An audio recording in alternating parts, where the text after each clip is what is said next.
और ना हमारी तनख्वाहें टाइम पे होती है, ना हमारी मांगे पूरी होती है। हमारे 5 साल से एक नया पैसा भी नहीं बढ़ाया गया। ಇಡೀ ದೇಶದಲ್ಲಿ 27 ಲಕ್ಷ ಅಂಗನವಾಡಿ ನೌಕರಿಗೆ ಗ್ರಾಜ್ಯುಟಿ ಜಾರಿ ಮಾಡಿಲ್ಲ. ಅದು ಇಡೀ ಜಾರಿ ಮಾಡ್ಬೇಕಂತೇಳಿ ನಾವು ಇವತ್ತು ಒತ್ತಾಯ ಮಾಡ್ತಾ ಇದ್ದೀವಿ. This video is sponsored by Mahalakshmi Jewelers, Mano Multi Speciality Hospital, KBN University, Shaheen Group of Institutions, Surat Khazana, Al Sharia Group of Institutions, Beg Neuropsychiatry Hospital, NK NEET Institute, Alimi Public School, and by Rich Tea, Swad Mein Richness.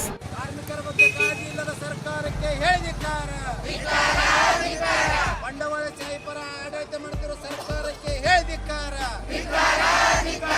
ಎಲ್ಲಿವರೆಗೆ ಹೋರಾಟ?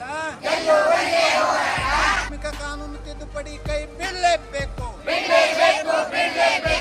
ದುಡಿಯುತ್ತಿರುವ ಕಾರ್ಮಿಕರಿಗೆ ಕನಿಷ್ಠ 26,000 ವೇತನ ಕೊಡಲೇಬೇಕು. अस्सलाम वालेकुम, मेरा नाम रफत सुल्ताना है। मैं गुलबर्गा नगर प्रेसिडेंट हूँ। और ये स्ट्राइक आज के दिन में हम एक नोटिस देने आए हुए हैं डीसी मैडम को। कई के लिए बोले तो 50 साल से भी नौकरी कर रहे हैं हम। 50 साल से नौकरी करे तो भी हमारे मांगे कभी कुछ पूरी नहीं हो रहे। अब हमारे कने CITU में हम लोग इतने साल से लड़ रहे कर रहे हैं, कितने तरीके से बोल रहे हैं हमेशा हमारी मांगे पूरी करो। बिल्कुल हर महीने में 2 बार 1 बार तो आते रहते, कोई मांगे पूरी नहीं होती। तो वजह ये है कि हमारे को अब तक ग्रेजुएटी के लिए हम लोग लड़ रहे थे, मगर 50 साल पहले जो नौकरी करके छोड़े वो टीचरों को ग्रेजुएटी नहीं मिल रही। अगर 2022-23 के लोगों को मिलती है तो पिछले के लोग करे सो लोग कहाँ पर जाना। इस वजह से हम लोग ये ग्रेजुएटी सबको आना। अब तक हमारी ग्रेजुएटी के लिए कोई भी हमारे को रेस्पॉन्स नहीं बताए। हम खुद लड़के CIT के थ्रू लड़के हम ग्रेजुएटी हासिल करे, लेकिन कुछ लोगों को हासिल होती है, कुछ लोगों को हासिल नहीं होती। वजह क्या है गवर्नमेंट को मालूम। हम लोग तो इतने सालों से कोशिश कर रहे, हर चीज के लिए कोशिश कर रहे, और ना हमारी तनख्वाहें टाइम पे होती है, ना हमारी मांगे पूरी होती है। हमारे 5 साल से एक नया पैसा भी नहीं बढ़ाया गया।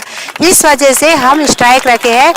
अल्लाह खैरियत से हमारे स्ट्राइक को सक्सेस करेंगे बोल के दुआ करती हूँ। मेरा नाम रफत सुल्ताना, गुलबर्गा नगर प्रेसिडेंट। ಇವತ್ತು ದೇಶಾದ್ಯಂತ CITU ನೇತೃತ್ವದಲ್ಲಿ ದುಡಿಯುವ ವರ್ಗದ ಜನರು ತಮ್ಮ ಸಮಸ್ಯೆಗಳನ್ನು ಇಟ್ಟುಕೊಂಡು ಇವತ್ತು ಆಯಾ ಸಂಘಟನೆ ಮುಖಾಂತರ ಕೇಂದ್ರ ಸರ್ಕಾರಕ್ಕೆ ನಾವು ಜಿಲ್ಲಾಧಿಕಾರಿಗಳ ಮುಖಾಂತರ ಮನವಿ ಪತ್ರ ಕೊಡ್ತಾ ಇದ್ದೀವಿ.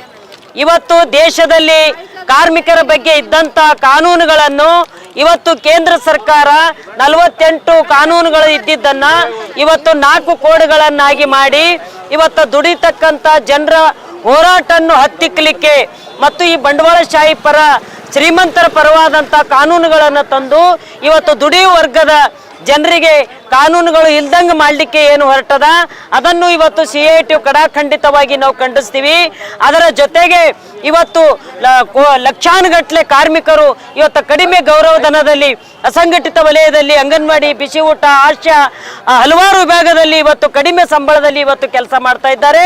ಇವತ್ತಿನ ಬೆಲೆ ಏರಿಕೆ ಪರಿಸ್ಥಿತಿಯಲ್ಲಿ ಇವತ್ತು ಕೇಂದ್ರ ಕಾರ್ಮಿಕ ಸಮ್ಮೇಳನದಲ್ಲಿ ಇವತ್ತು ಕನಿಷ್ಠ ಇವತ್ತು ದುಡಿತಕ್ಕಂಥ ಕಾರ್ಮಿಕರಿಗೆ 26,000 ರೂಪಾಯಿ ಕನಿಷ್ಠ ಕೂಲಿ ಕೊಡಬೇಕು ಅಂತೇಳಿ ಹೇಳಿದ್ರು ಕೂಡ ಇವತ್ತು ಕೇಂದ್ರ ಸರ್ಕಾರ ಇವತ್ತು ದುಡಿತಕ್ಕಂಥ ಜನರ ಬಗ್ಗೆ ಮಾತಾಡ್ತಾ ಇಲ್ಲ. ಇವತ್ತು ದೊಡ್ಡ ಬಂಡವಾಳಗಾರರು ಸಾಮ್ರಾಜ್ಯಶಾಹಿಗಳ ಪರವಾಗಿ ಇವತ್ತು ಕಾನೂನುಗಳು ತಂದಿದ್ದಾರೆ.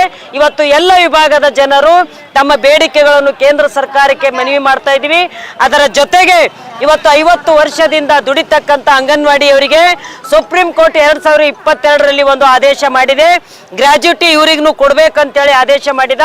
ಇವತ್ತು ಇಡೀ ದೇಶದಲ್ಲಿ 27 ಲಕ್ಷ ಅಂಗನವಾಡಿ ನೌಕರಿಗೆ ಗ್ರಾಜ್ಯುಟಿ ಜಾರಿ ಮಾಡಿಲ್ಲ. ಅದು ಇಡೀ ಜಾರಿ ಮಾಡ್ಬೇಕಂತೇಳಿ ನಾವು ಇವತ್ತು ಒತ್ತಾಯ ಮಾಡ್ತಾ ಇದ್ದೀವಿ. ಆದರೆ ಕರ್ನಾಟಕದಲ್ಲಿ ಮಾತ್ರ ಹೋರಾಟ ಮಾಡಿ ನಾವು ಗ್ರಾಜ್ಯುಟಿ ಪಡೀಲಿಕ್ಕೆ ಸಾಧ್ಯ ಆಗ್ಯದ.